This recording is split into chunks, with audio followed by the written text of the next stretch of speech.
tout ce qui brille n'est pas de l'or. Namambwira abakobwa ngo uwo muhungu akubesha ngo nimutangure gusomana ukiri mu wa gatandatu, ukiri mu w'indwi, ukiri mu w'umunani, ko kwiga ari umutwaro ukomeye. Teoreme do Taylor uzoyiboroka ryari ukongera ukandika n'agakete ukubwira umuhungu mukundana ngo ndagukunda. Ko gukunda bitwara inguvu,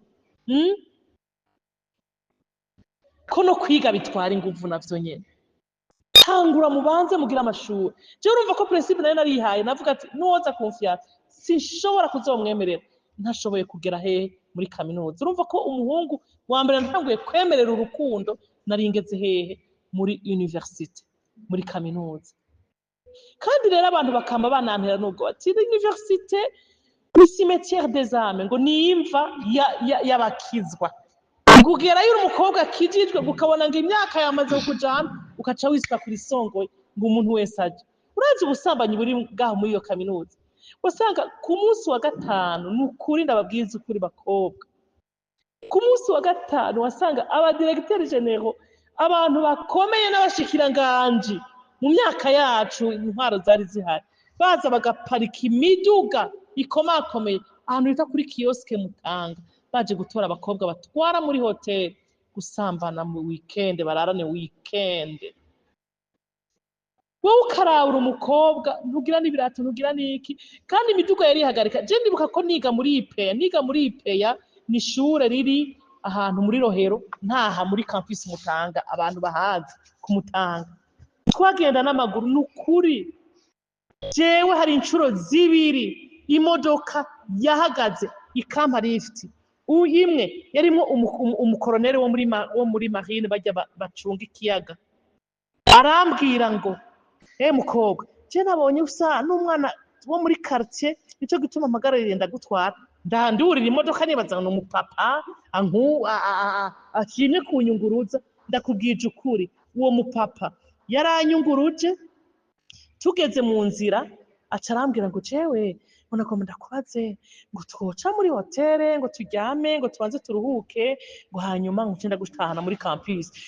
Ndamubwira ntumviriza, iyi modoka ngomba ndayugurura iri kiragenda ngire accident ngo bace bavuga yuko wishe umuntu cyane ngo minduru ngenda ko minduru. Acarambwira ngo mbabarira reka mpagarara ntuyugurure. Urumva akagupropose umuntu aboye akubonye rimwe ngo muje gusambana. Mugabo kubera indangagaciro za Kristo nagira ngo sishobora kuzohemukira Imana niyanduze. Yaciye ahagarara arankurayo mu modoka aho twari tugeze tanashikanye cyandagenda. Ngiye uwundi munsi acarasubira arambora ndiko ndamanuka kuri clinique ajya bitaro vya clinique mvuye muri IPE nyene nciye muri ville.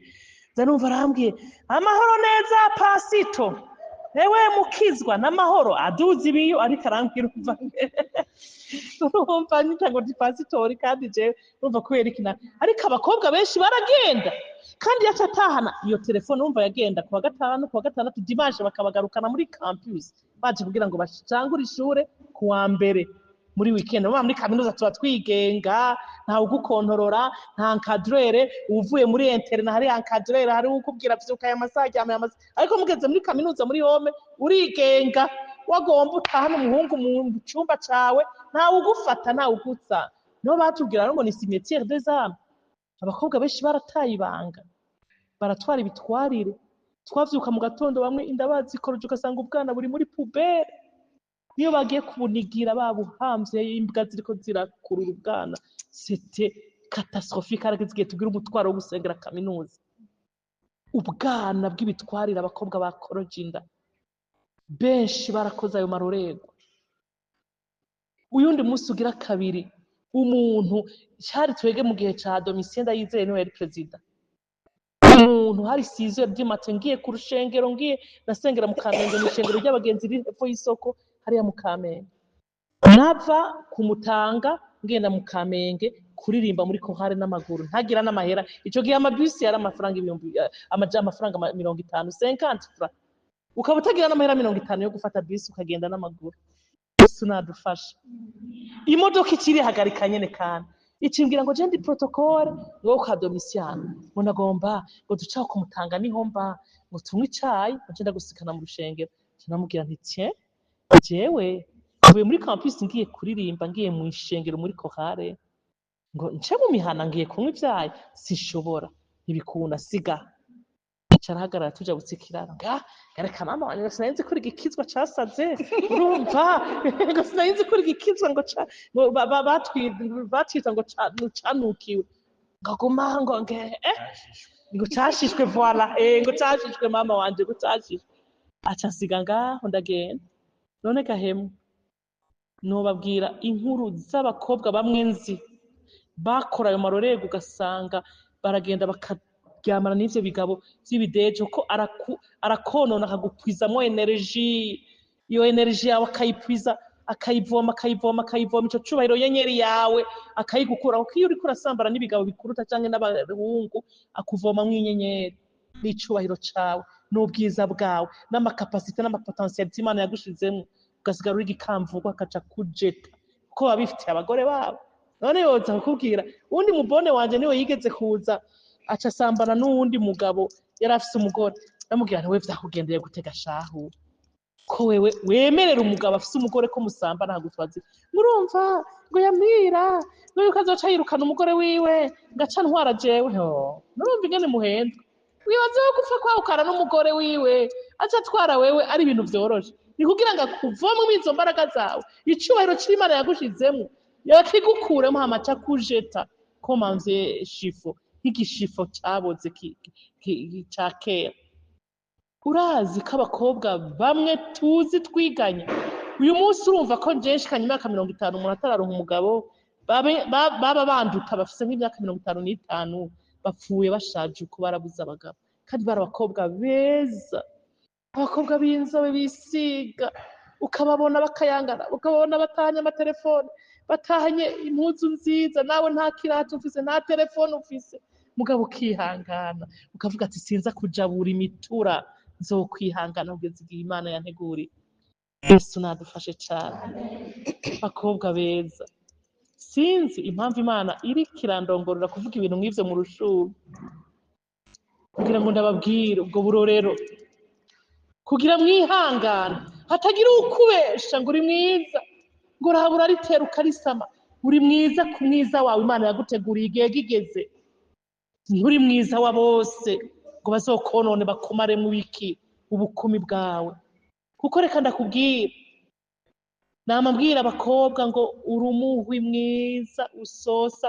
utengenge mugabo umuhwi wose ibirogorya bitanguye kudokora hazamo ubunyegere hazamo ubutuku nta muntu yo kwifuza kurya umuhwi wamaze kudokagurwa n'iki n'ibirogorya iri kuriha abagabo igikundiro cawe ucenonera ku bahungu uwo ari we wese akubona uwo ari wese akugira uraza abahungu baragenda bagaterana inkuru bakavuga bati ehe atujya mukobwa ntimubone kurya aririmba kurya n'akajwi kahibongo tujya jene naramaze guhonja ndamuzi ntakiri bakabwirana ugasanga baguhana hanyuma usigaye uri nk'umucafu usigaye uri nk'umwanda Imana irufashe cyane aho rero simvuze ingaruka zingene watwaye igitwarira abandi bakazikoroza inda uwundi musi uzoshika ugasanga birashitse no kuvyara ntuvyare warose umugabo kubera hari ibintu vyinshi vyamaze kononekara muri wewe encore plus ugasanga n'ubugingo budashira n'iryo juru ry'Imana yera turondera nturigiyemo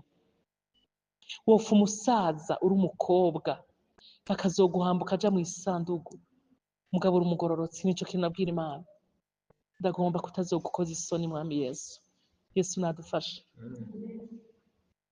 kuko hari igitsibo c'abihanganye mu ijuru ntibazi bagutera ubwoba ngo wewe urashaje we nta mugabo uzoronka nimba Imana itamuguteguriye ntiwiceko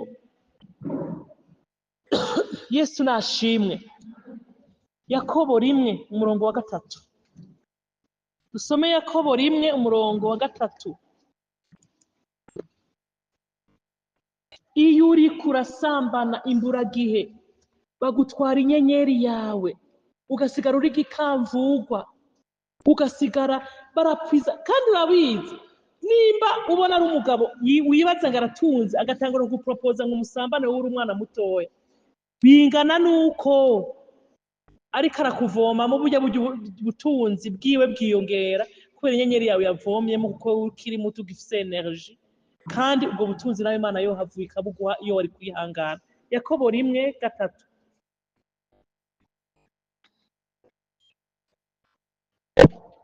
Turiko turumvikana abakobwa beza, turabifuriza ivyiza abakobwa. Iyo duhanura abana bacu mwihangane mwirinde, hari igihe usanga hariho conflict, ikintu c'ingorane. Hello, haleluya,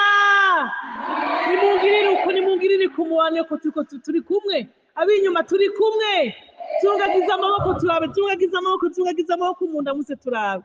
Yesu nashimwe. Hari igihe usanga hariho ingorane hagati y'abavyeyi n'abana, umuntu akiyumvira ngo ariko basha abavyeyi baratwanka kwera, mama wanje arambuza gusohokana mw'ijoro n'abahungu, arambuza gutaha ijoro, arambuza kuja mu hehe n'abandi bakobwa tungana, eske mama nta nkombera ivyiza canke arabingombera? Suka abavyeyi tutabagombera ivyiza abana bacu, twako mwononekara ngo muze mutukishe izina ry'Imana. Uzi umukobwa yamaze no gusambana naho yogira mariage, mu vy'ukuri Imana ego mirashobora kuguha urugo, mugabo agateka umugabo aguha sico kimwe n'agateka k'umukobwa yagize ntiyirinze. Hari vyinshi ubura kubera wamaze kwiyanduza, hari vyinshi ubura kubera wamaze gukora ibintu vy'amarorerwa, hari ibintu ntoshobora Imana ibibarinde ntimube mwarabigiyemo canke ngo mubikore. Ibintu vyita masturbation, kwisambanya umukobwa akagenda, maze iminsi ndabibona ku ma réseaux sociaux, aho abakobwa usanga kubera kumenyera imibiri y'abagabo benshi ushobora gusanga no kubabumba batakibabumba abagabo, ugasanga barondera ibindi bikoresho biteye isoni no kuvuga, akaba ari vyo bakoresha mu gukora imibonano mpuzabitsina. Kandi ivyo vyose n'abadayimoni umuntu aba ariko arikwegera. Abadayimoni kuko iyo umuntu ariko arasambana canke wanagomba asambane canke yisambanye canke agire nk'abakobwa mu ma interna, ugasanga abakobwa baba muri interna n'abakobwa bonyene. Urazi ubusambanyi bw'abakobwa ku bakobwa bonyene bibana, ivyo n'abadayimoni bakwegera umuntu kugira ngo baze kukubloka, bagutera imikoshi, bagutera imivumo, usange ubuzima bwawe bwarugaye, nta munezero, umuntu akaba mu rugo akarubamwo, ubona umengo n'inzu nziza bamwo, ubona umengo n'urugo rwiza, mugabo kubera abadayimoni yagiye arakimira mu buto bwiwe, yagiye arinjiza mu buto bwiwe, akaba mu rugo ababaye. Umuntu akaba mu rugo atarunezererewe, ababaye, atunuye, atamunezero afise. Yakobo 1:3-4 turasoma, haravuga ngo mumenye yuko ibigeza ukwizera kwanyu bitera ukwihangana, ariko ukwihangana gukwiye guhingura igikorwa cako ngo mubone gutungana rwose, muhinguwe, mudahajije na kamwe. None dufashe cyane ngo ukwihangana, ibigeze ukwihangana ni vyinshi, ibishukoshuko biza kugeza ukwihangana kwacu, kwihangana kwanyu ni vyinshi. Ubona abakobwa mungana barose ingo, ugatangura kwiyumvira mbega yemwe nanje nzoronka urugo ryari, mbega yemwe nanje Imana yaranyase. Je ndaganira n'abakobwa benshi kandi n'abakobwa cane bantura imitwaro, ugasanga umukobwa ageze imyaka 35 ataronka umugabo canke 32 canke 30, ugasanga yarihebuye no gusenga. Umukobwa ugasanga yarabivuyemo, ntagomba gusenga kubera iki? Imana yaramwase, ngo Imana ngo ntimukunda, ngo umuntu ugasanga afise imikoshinga, afise imivumo, ngo Imana je yaramvumye. Yarakuvumye kubera utaronka umugabo gusa. Imana idufashe cyane. Yesu ashimwa b'inyuma, abakobwa b'inyuma muriko muranyumva? Wihangane, ibigeze ukwihangana, ibigeze ukwizera kwacu birahari. ngo mwiyumvire, ngo mumenye yuko ibigeze ukwizera kwanyu bitera ukwihangana, ariko ukwihangana gukwiye guhingura igikorwa cyako ngo mubone gutungana rwose, muhinguwe mudahagije na kimwe. Imana iraraba ukwihangana kwawe mukobwa, Imana iraraba ingene abahungu baza guporopoza ngo musambane mugabo ukabangira. Imana iraraba ingene none ivyashikiye urya musore Yosefu, umupatro akamwipfuza, umupatrone wiwe mugabo agahunga icaha. Imana iraraba uko kwihangana. Imana yabonye wihanganye ikakuzokurukira umuntu agizene mu gihe cawe gishitse. Yesu adufashe cyane. Dukwiye kwihangana tugeze mu bihe bigoye. Igihe turimo abana bacu n'igihe kigoye cyane, n'igihe twavyariye abana mu gihe c'iterambere, iterambere rya tekinoloji, iterambere ry'imbuga nkoranyambaga, iterambere ry'uko usanga umwana w'umukobwa afise imyaka 12, 15, 16, 20, ugasanga afise telefone y'igitabo, si telefone yaguriwe n'abavyeyi biwe, si telefone yaguriwe n'iki, ariko ni telefone yahawe n'umuhungu. Kandi kuguha telefone umuhungu si musaza wawe, si so, si nyoko, sinde egare ko hari igiciro nawe uzomuha, kandi kijya giciro ugiye kumuha gifise agaciro gusumba iyo telefone yaguhaye, kuko ubugingo budashira bufise agaciro cyane gusumba irya telefone worondera. Yesu adufashe cyane. Atari telefone waguriwe na mama, waguriwe na papa, waguriwe n'umundi na muyomba cyane n'uwundi mu, ugasanga abana umuhungu ngo ndaguhaye kado y'itelefone, ngo ndaguhaye kado y'isaha, ngo ndaguhaye kado ngo y'impuzu n'izimvye. Iyo kado izovunjwa n'iki? Azokubwira azoguha rimwe kabiri avuga ati nanje ingo turabe ingene twigenza, kubera nanje narakwihebeye, nanje impamponje. Oro abakobwa mukaza guhonjwa, mbega mubaye ibiyoba bahonjaga abana. Mana dufashe cyane. Ni muri bikoresho biciriritse, muri bikoresho vy'icubahiro bakobwa mwiha agaciro, mw'indero, mwiha urufasoni, mwihe valeur. Kuko iyo umukobwa ariko aritesha agaciro, asambana n'uyu agasambana n'uyu agasambana n'uyu agasomana n'uyu agasubira n'uyu agasubira n'uyu, uba uri kuritesha agaciro, utera uwuzimbutse. Kandi Imana yaraguha agaciro gahambaye, agaciro kuzovyara umuperezida. Umukobwa ari umumama acika umumama, akavyara perezida, akavyara umwigisha, akavyara mwarimu, akavyara pasitori, akavyara umushikiranganje, akavyara. Imana yaduhaye igitereko. Haleluya, amen. Yaraduhaye agaciro, natwe turi kwitesha agaciro. Bakobwa beza, wiyubahare, wirinde. Ukwihangana kwawe Imana izoguha agaciro, kandi Imana izogirane, Imana izoguhemba. Kuko nk'abo bakobwa usanga bagenda bagatwara inda z'ibitwarire bakazikorora. Mbega urazi ko ushobora kuba ukoroye umuntu azoba umupilote w'indege, ari wazokuriza inda yakujana i Burayi? Cyangwa ushobora kuba ukoroye umuntu azoba perezida, ugasanga mu muryango wawe Imana yateguye ko uzovyara perezida, mugabo wamutwaye he? Hello, sidaha gusamana ni murabina. Wamukororeye muri pubere, wa wundi yobaye directeur general, yobaye umwigisha, yobaye umucamanza akomeye, yobaye umusoda hambaye de haut grade, yagiye he? Muri pubere. Kubera iki? Mana dufashe cyane. Bazi ko hari abantu benshi babayeho mu buzima bubi, mu buzima bw'agahinda, kubera ivyaha vyakahise bagiye bakora. Rero bisaba ko Imana idufasha kugira ngo mwiha agaciro, muraba agaciro. Iyo twogenda hiyo ku isoko ugasanga imihwi n'ubwo iryoshe, banza imihwi itonoye, mumbwire ko nawe wowugura. Umuhwi utonoye wowugura? Oya. Kandi nkamwe ndabona ko mufise imyaka mikeya, nama ndababwira ngo abana batoyi mumeze nk'ibikaju. Ibikaju baduhaye icayi tugeze ngaha, batuzimanya icayi mu rushuri, bakira abashitsi neza ndabizi. Kandi akayi kare karyoshe, karimwo isukari iryoshe. Mugabo iyo icayi isukari iva mu bigazi, bambi iva mu bikaju, ico bita imisigati canke ibikaju. Mugabo bagiye kuducira igikaju bagashira mu cayi, ubaza ko cyoryoha? Oya.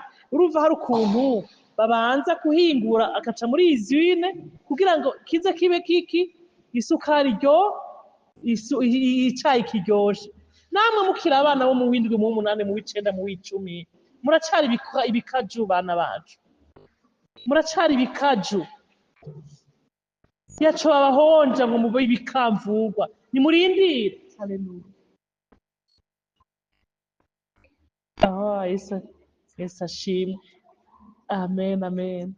Yesu ashimwe. Ego reka twakire abo bashitsi bariko baraza, duhe umuvyeyi kugira ngo atwakirire abo bashitsi bashitse ubu nyene ngo bavuye imboza kandi baje kurara. Imana ibongere umugisha cane.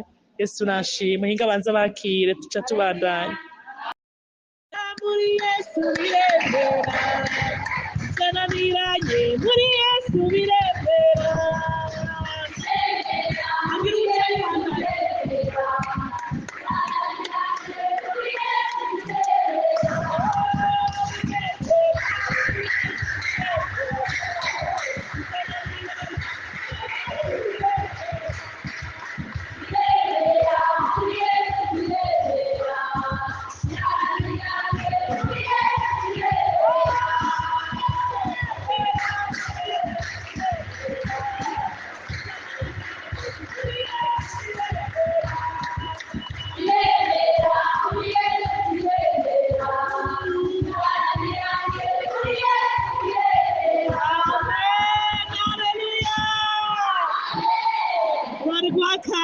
Abashitsi bacu bashitse muri Yesu ibyananiranye biremera, tuje kubahumuriza abana bacu.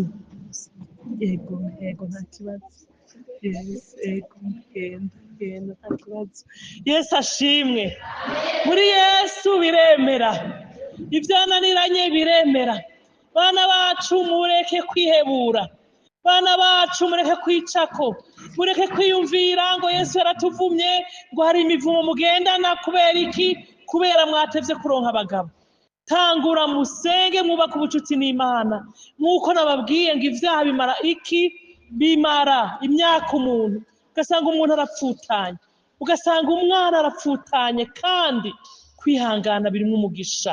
Ntiwihebure, Yesu arakora. Twihangane. Mwibuke kuri teme turiko ivuga ngo urwaruka rwacu dukwiye kwihangana muri iki gihe c'iherezo. Muri iki gihe atakwihangana kuhari. Abantu bose bagomba kubaho ubuzima bugomba gusayangana, mugomba kungana n'abandi. Bamwe ugasanga bakoze ibidakorwa, bakoze amarorerwa, bagurishije ubugingo bwabo ikuzimu, bagize ngo bikompare n'abandi ngo baronke ivyo abandi bafise. Oya, aho ubuzima Yesu yaguteguriye kubaho, kandi ubunezerererwe Imana. Imana izoguha umugisha. Reka turabe ayo majambo yo muri Yakobo nyene, kandi igice ca 5 umurongo w'indwi. Tuja tusoma umurongo wa 10 na tusimbe umurongo w'10 n'uw'11. Yakobo 5 umurongo w'indwi. Yakobo 5 indwi. Yesu adufashe cane. Yakobo igice ca 5 umurongo w'indwi aravuga ngo impanuro yo kwihangana. Nuko bene data mwihangane mushitse aho umwami Yesu azozira. Eho umurimyi arorera imirima myiza, ayirindira yihanganye gushitsa aho izoronkera imvura y'agatasi n'iy'urushana. Umurongo w'8. Nuko namwe mwihangane mureme mu mitima, kuko kuza k'umwami kuri hafi. Umurongo w'10. Abavugishijwe mu izina ry'umwami Imana bababera icitegererezo bene data co kubabazwa no kwihangana. Abihanganye tubita abahirwe. Mwarumvise ukwihangana kwa Yobu, mwabonye ivyo umwami Imana yaherutse kubagirira, ingene yuzuye imbabazi no kugira ikigongwe. Imana ishimwe cane. Abihangana n'abahirwe bene data, abihangana n'abahirwe bana bacu.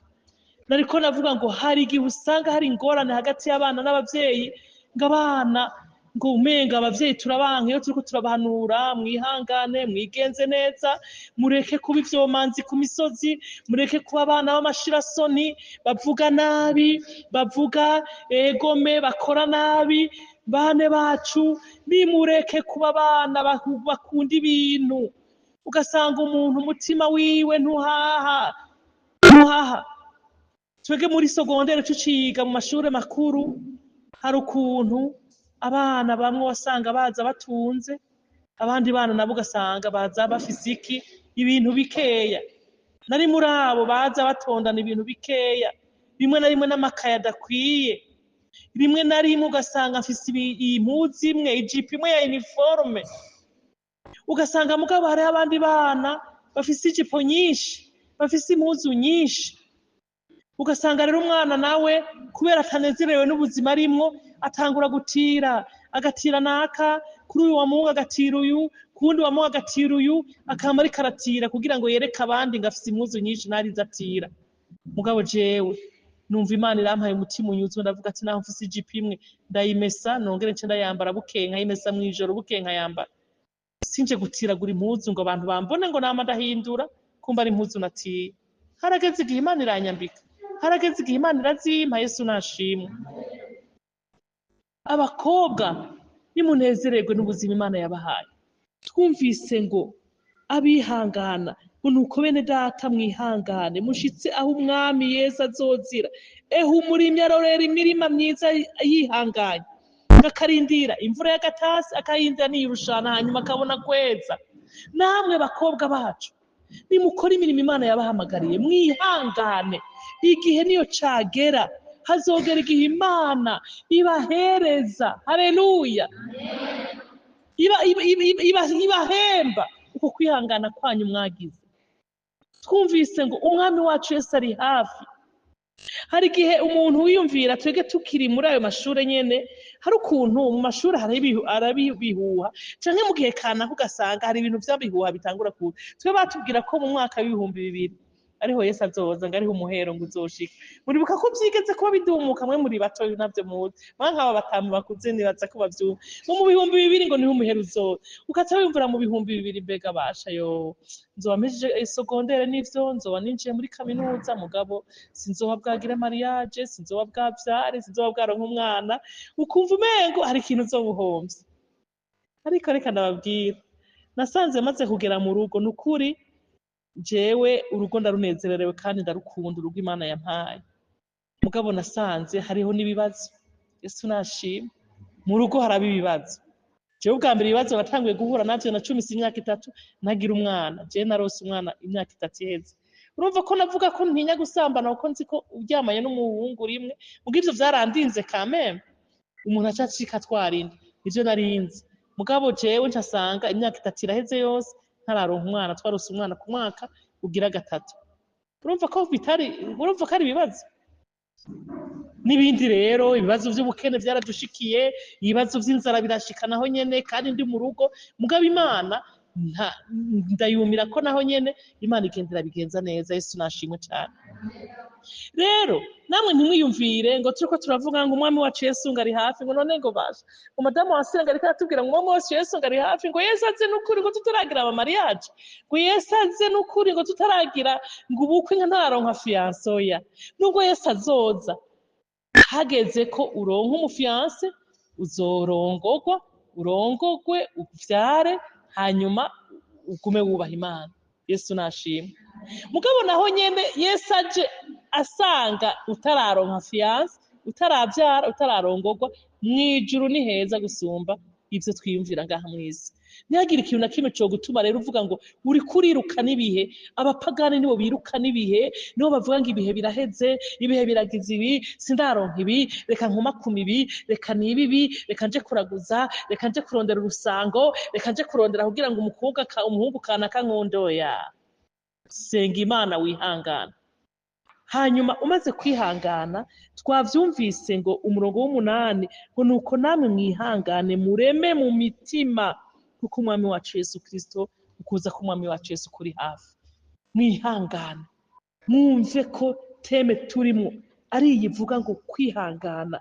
Bakobwa bacu dukwiye kwihangana, kuziga mu kwihangana muri kino gihe c'iherezo. Haleluya.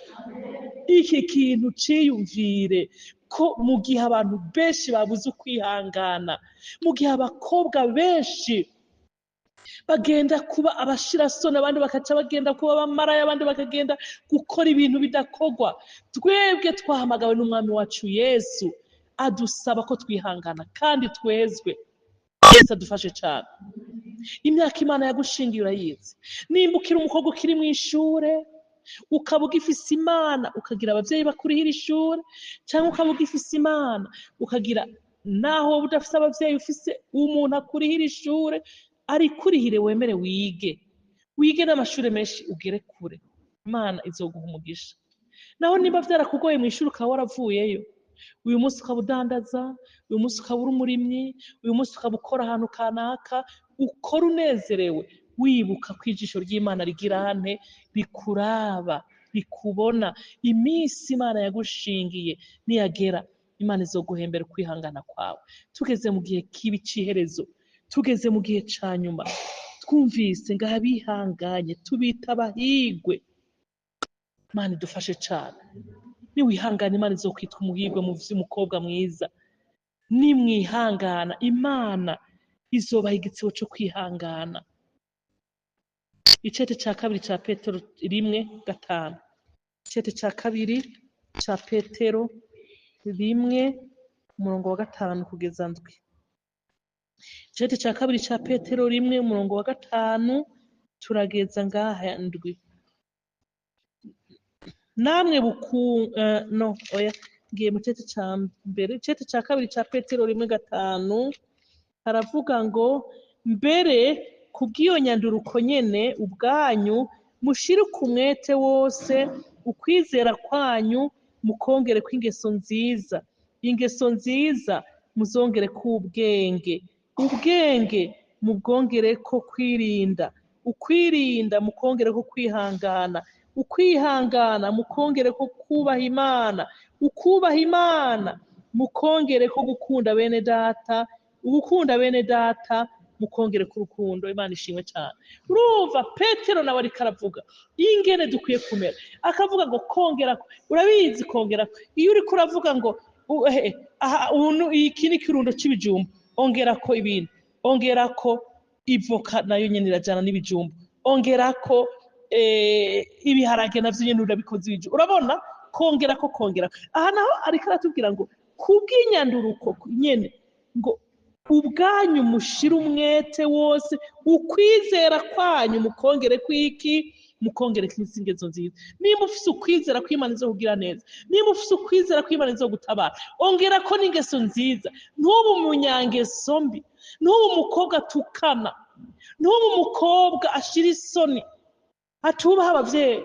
Ukareka ndakubwira, ukaba uri umukobwa ugifise imyaka 12, 13, 14, 15, 20, umuvyeyi akagutuma ugakubita akaguru hasi ukamukengera, ntuwumvire umuvyeyi ico akubwiye.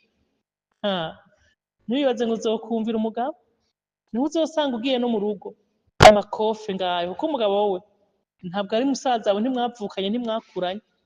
Uzogenda wifate kurya anye uhora wifata mu rugo.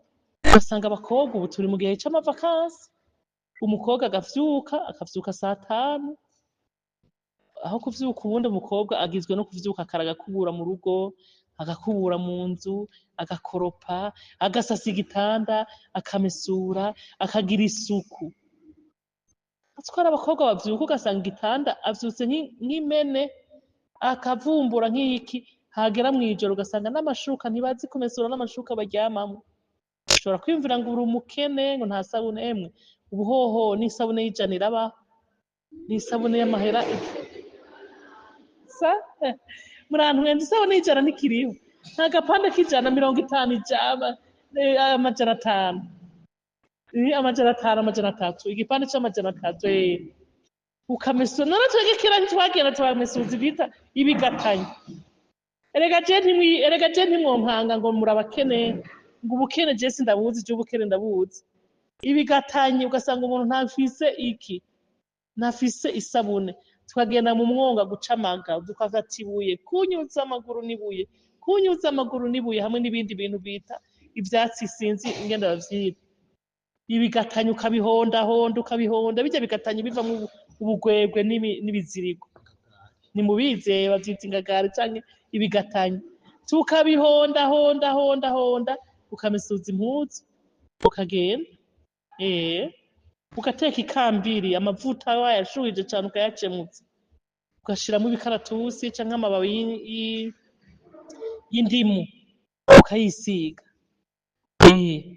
hako wogurirwa amavuta y'ibihumbi 50 n'umuhungu arinze gusambana ngakonone ntufuma wisiga ikambiri mugabo irimwo ubuntu bw'Imana utiyanduje sinababwiye ko iyo muri ko muremerera abahungu babasambanye aba ariko barabavomamo energy inguvu zanyu n'inyenyeri yanyu Imana yabahaye burazi ko umuntu ashobora kubaho ukabona umengo n'umukene mu buryo bw'umubiri ukabona umengo ntacafise mugabo Imana yaramubwitse mu butunzi irya ngabiri Imana yaguhaye ari ubutunzi buhambaye busumba ama etage n'amaremoroke benshi rero ugasanga baranjanga nico kubera ko none ivyo bigabo bitunze bigenda kurondera ubukobwa butoya bungana n'abana babo butowe buto ni uko bazi ubwo bukobwa butoya bukiri pure bukiri pure n'igikigaye mu kirundi novuga ngo bukiri donko inguvu zose bugifise bugifise inguvu zose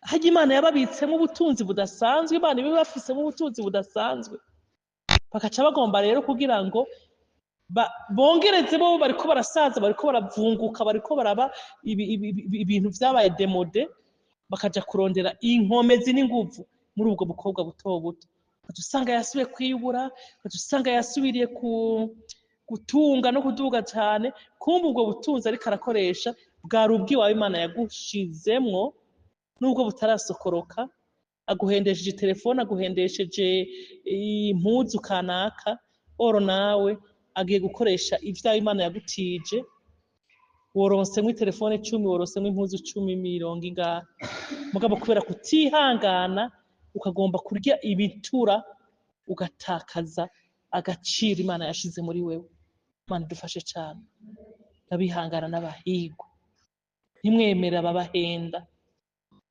ntimwemere niwabona umuntu atanguye kuza ngo turakundanye ngo turagize gute mu agatangura gupropose ibintu by'ubusambanyi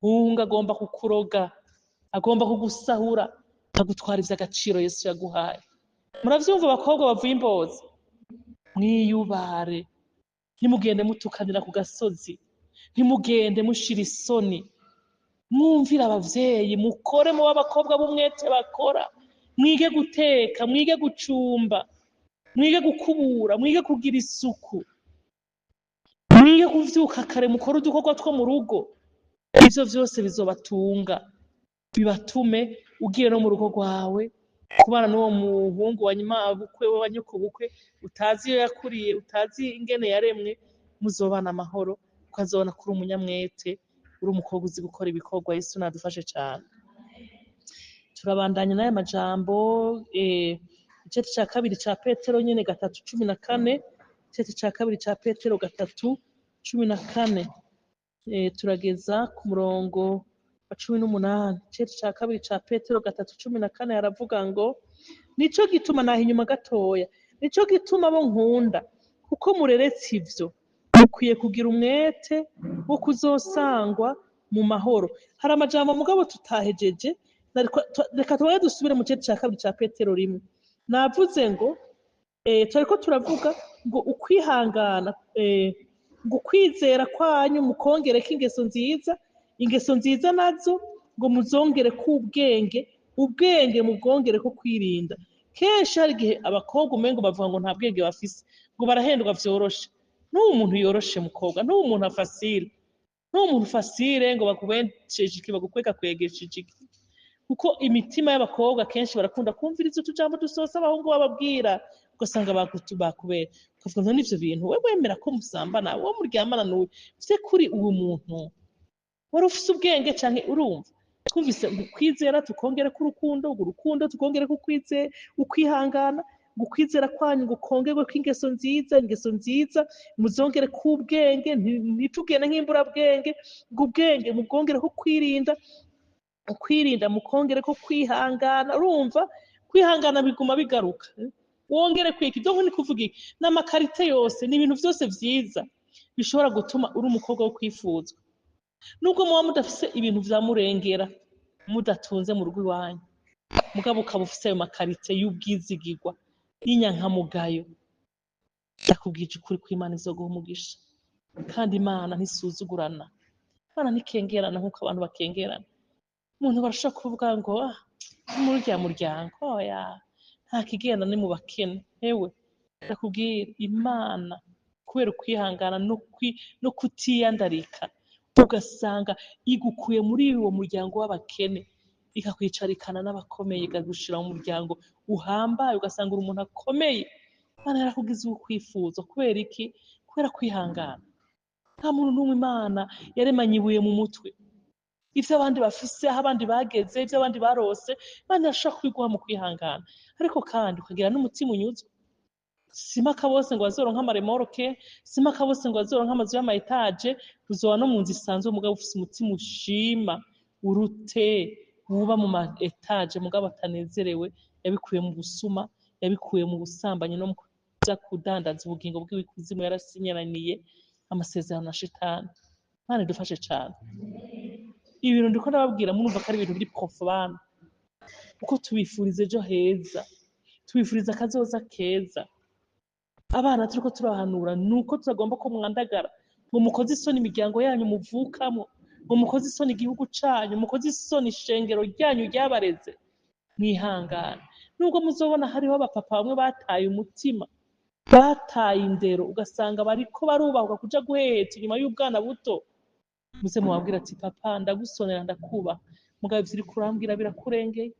Jewe narizi indangagaciro za Kristo, ko umukobwa w'ibanga yiyubara akihangana. Wewe ntidukwiranye, kandi ndagomba ndakubwire ko ugomba kuntusha intumbero. Jewe ndafise ico nderetse, kandi Imana yanteguriye urugo rwiza, mugabo sivyo uriko urambwira papa. Umwubahe, ntumushire kw'isoni, muga ntiwemere ko akumenesha iki? Akumenesha ibanga. Yesu nashimwe. Bakobwa muriko muranyumviriza, turiko turatahurana. Haleluya.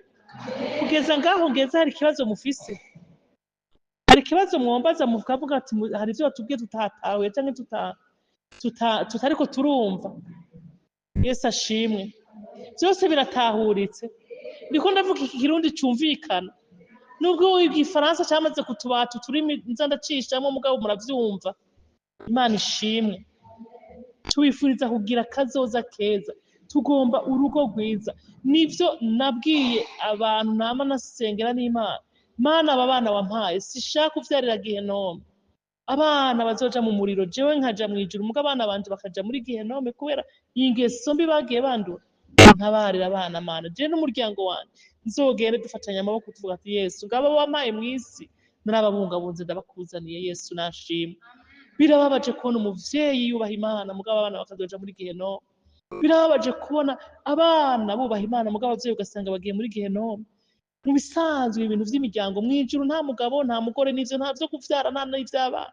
Mugabo kamwe muzomenya ngo abana bawe bashitse, uzobibona mwijuru ko bashitse. Uzobona ngabo muvukana barahari barashitse, kandi batashitse nabo bari muri Gihenome, bari mu mubabaro, naho nyene bizobonekana. Rero mwijuru nta mibabaro izoba iriyo, nivyo, ariko kandi vyoba ari umubabaro iyo twoba turi umuryango w'abantu 10, 20, bangahe, 5, mugabo ugasanga hashitse umwe canke hashitse 2, ariko twifuza ko bose boshika mu gihugu co mwijuru. Yesu nashimwe. Umero uwo mukobwa uriko uranyumviriza, Yesu ashimwe cane. Kwihangana birimwo umugisha. Twege destination yacu ni mwijuru. Ntabwo kuronka abagabo no kuronka abana no kuronka abagore ari vyo duhahamira cane, kuko Yesu ntiyaje no kuduha ivyo par ailleurs. Yesu ntiyaje kuduha abagabo, Yesu ntiyaje kuduha abagore. Ni ibintu biciriritse, ivyo ni inyongera, kuko Yesu yavuze ngo Matayo 6:33 ngo mubanze mwitwararike ubwami bw'Imana no kugororoka, ng'ibindi vyose ni inyongera muzokongerwa mu nyuma. Ivyo biri mu nyongera, muri pake y'inyongera Yesu yamaze kurangiza kera. Umugabo ni inyongera Imana yarangije. Inzu, imodoka ni inyongera Imana izoduha, mugabo tubanje kwitwararika iki? Ivy'ubwami bw'Imana no kugororoka no kubaha Imana no kudatukisha izina rya Yesu Kristo. Ibindi vyose nibisanzwe n'inyongera Imana izogendera duha. Yesu adufashe bene data.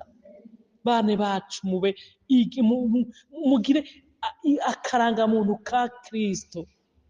urahora mubona utwana tw'isilamu naho kaba kagakobwa gato usanga karadoboka mw'ibarabara n'udutwi kafunze no mu maso hataboneka ari utwiso bakagira indangagaciro z'abayisilamu bakiri batoya kuko abatwega bakizwa twebwe tugomba kuba ibivango ugasanga abana bacu bambaye ivyo bagomba ari amamini barakubitako ari kwisukisha amameshe ari kugira ibiki ugasanga abantu no dukwiye kugira akaranga ka Kristo muri twebwe haleluya tukerekana ico turi cyo nubwo tutuba turiko turavuga intambuko zacu ingendo zacu ingene twihanga ingene twuba ingene twishurana urufasoni ingene turamukanya n'urufasoni bakabona batujya mukobwa wa naka arafise indero kabisa mwora mwumva aho bavuga ngo umukobwa wa naka afise indero n'ubundi bavuga ngo umukobwa wa naka n'imbembura umukobwa wa naka n'ishirasoni none mugomba babita ishirasoni ga abakobwa bacu beza mugomba babita imbembura kubera inyifato mibi ahubwo ni muba abakobwa b'indero hama Imana izobashima nabo ibaha abo yabateguriye twariko turavuga ngo ubwenge bwongereko ukwirinda mukongereko kwihangana ukwihangana mukongereko kubaha Imana ibintu byose wokora utubaha Imana n'ubusa gukubaha Imana mukongere kwiki ukubaha Imana mukongere gukunda bene data ubukunda bene data mukongereko urukundo nyakuri urukundo rumwe rwihangana ruri mu cete ca mbere c'Abakorinto 13 avuga ngo rurihangana rugira neza ntigwihayagiza ntirurondera ivyago runezerererwa ukagira indangagaciro ukamenya ko abandi bakeneye kubaho ntihagira amashari mugira abakobwa benshi uyu munsi bariko bararogana ugasanga umukobwa mugenda yarose fiance ukaca usanga aravuze ngo haka muntwarana tumubure twese akakugira fille d'honneur ukaca ushira uburozi mu kirahuri ciwaza kumweramo kugira ngo umwice abakobwa benshi bariko bahana amashano ukiyambika amaraso y'umuntu mu ntoki ngo nuko umukobwa mugendana yagutanze kuronka umugabo uwo n'umuvumo udasanzwe bana bacu mutinye icaha haleluya mutinye icaha n'ikibi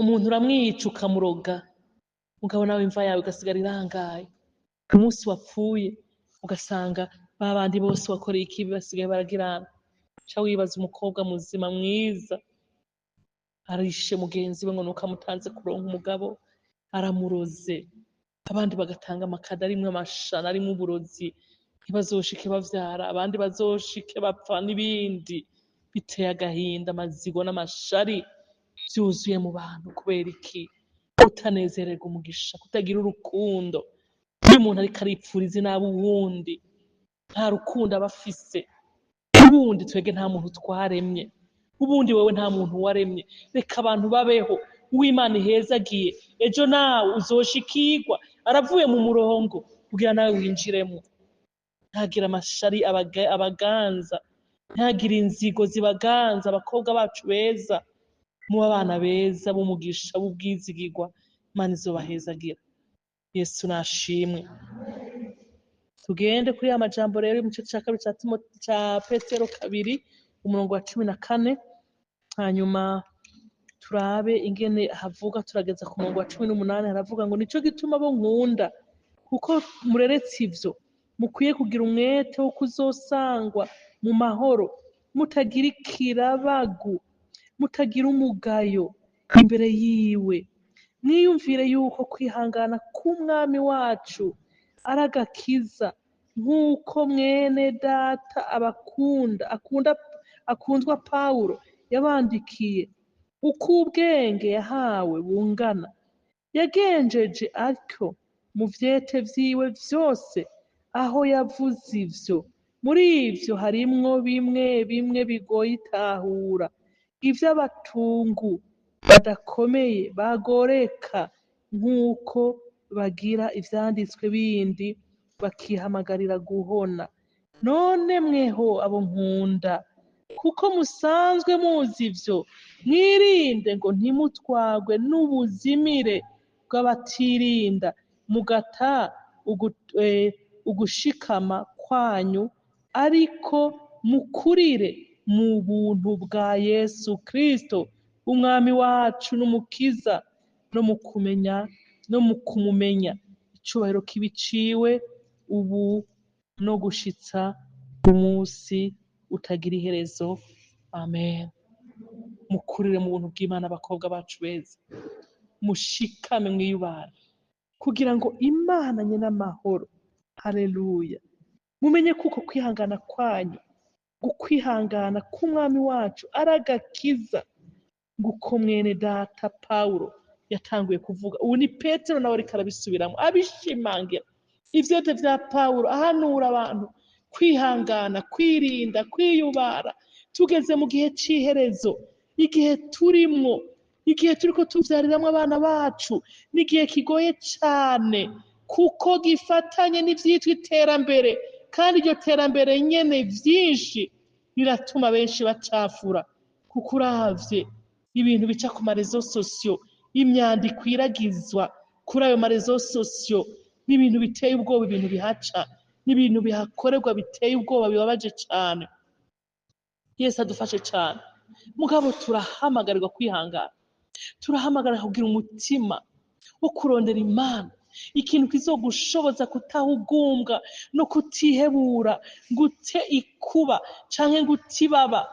Ni ikintu citwa gusoma ijambo ry'Imana, ni ikintu citwa kugira umwete wo gusenga, ni ikintu citwa kugira umwete wo kwisonzesha, ni ikintu citwa kugira umwete wo kurondera kumarana umwanya munini n'Imana.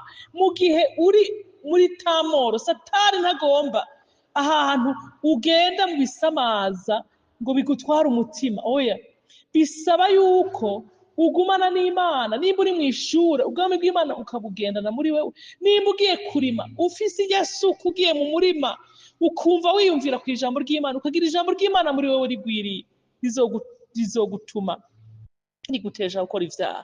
Kuko reka ndababwira, ibi bihe vy'iherezo turimwo biteye ubwoba, bigiye gushika aho n'ibintu mwoba mutaramenya, aho abantu biyambura nico bari. Umuntu akaba yaremwe ari umukobwa, mugabo akavuga ngo singomba kuba umukobwa, genda bantere amahormone cangwa inkaburamubiri, bankureko amabere, bankureko ibitsina vy'abakobwa, banshireko ibitsina vy'umuhungu, nanje ndongore nk'abandi. Ugasanga umuntu uri umukobwa akagenda kurongora umukobwa nkawe, abandi ugasanga ni umuhungu, bakamukurako ibitsina vy'abahungu, bakamutera inkaburamubiri z'abakobwa, ukabona yameze amabere, ukabona agenda nk'abakobwa, mugabo wamushikana mu nzu, kumbe n'abagabo babiri bagiye kubana, ukarindira kavyara katwara inda ukahebura, kumbe watwaye iki? Watwaye umukobwa nkawe uri umuhungu. Canke warongoye iki? Warongoye umuhungu nkawe, warongowe n'umuhungu nkawe uri umuhungu. Canke umukobwa ugasanga yatwaye umukobwa nkawe. Kubera iki? Isi yamaze gucafura, yamaze kononekara, ivyaha vy'indengakamere vyabaye. Abandi bakobwa ugasanga baragaye, canke abagore bakagaye uko Imana yabaremye, akabona ko adafise taye nk'iy'abanaka, reka ngende kwibagisha, bantere amataye ameze uku n'uku n'uku. Bakaja kwibagisha abantu, bakishirako ibinure ku bisusu, bakishirako ibinure hehe mu nda, bagire zero fote ngaha mu nda. Kumbe abantu bariko baracafura, bagatera baratsa Imana, ngo abantu baronke ivyubahiro n'ibwiza Imana itabaremanye. Imana idufashe cane. Uko Imana yakuremye, Imana ntiyihenze. Ntiyihenze. Hari impamvu Imana yakuremye ungana uko, ureha uko, usuko. Mugabo ugasanga hariho n'abagabo b'ibipfamutima bariko bagira gute? Bariko bosha abagore babo kuja kwibagisha ngo babe beza, werekane ko ufise umugore w'igitangaza muri generasiyo yawe, yuko ari we mugore w'igitangaza. Benshi bariko barapfa, abagore bagapfa imburagihe. Kubera iki? Ivyaha bibi bariko barakora biteye isoni. Yesu nadufashe cane. Ku mwanya bampaye ndabona ko harimwo iminota 20 isigaye, nagira ngo turangirize kuri aya majambo yo mu cece ca 2 ca Timoteyo 3.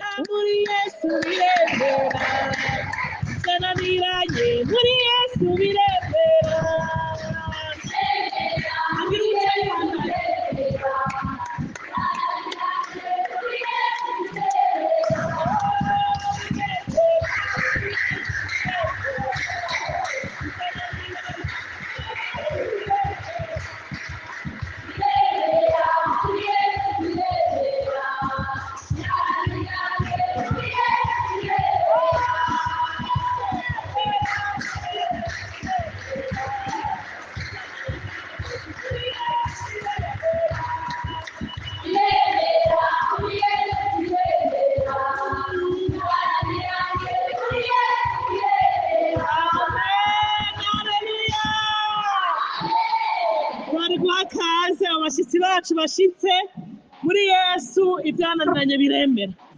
Tuje kubahumuriza abana bacu. Yego nta kibazo. Yego genda nta kibazo.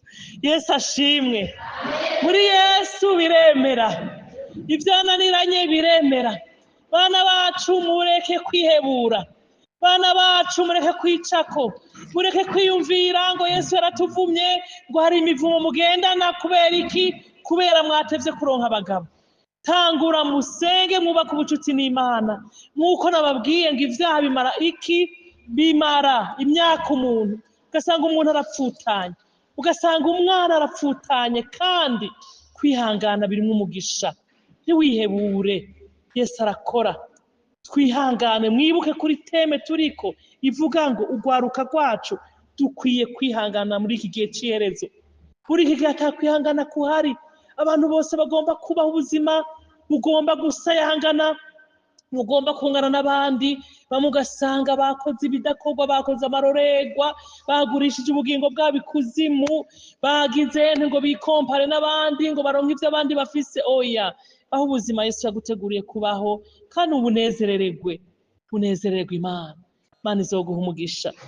Reka turabe ayo majambo yo muri Yakobo nyene kandi igice ca 5 umurongo w'indwi. Tuja tusoma umurongo wa 10 na tusimbe umurongo w'10 n'uw'11. Yakobo 5 umurongo w'indwi. Yakobo 5 indwi. Yesu adufashe cane. Yakobo igice ca 5 umurongo w'indwi aravuga ngo impanuro yo kwihangana. Nuko bene data mwihangane mushitse aho umwami Yesu azozira. Umurimyi arorera imirima myiza ayirindira yihanganye gushitsa aho izoronkera imvura y'agatasi n'iy'urushana.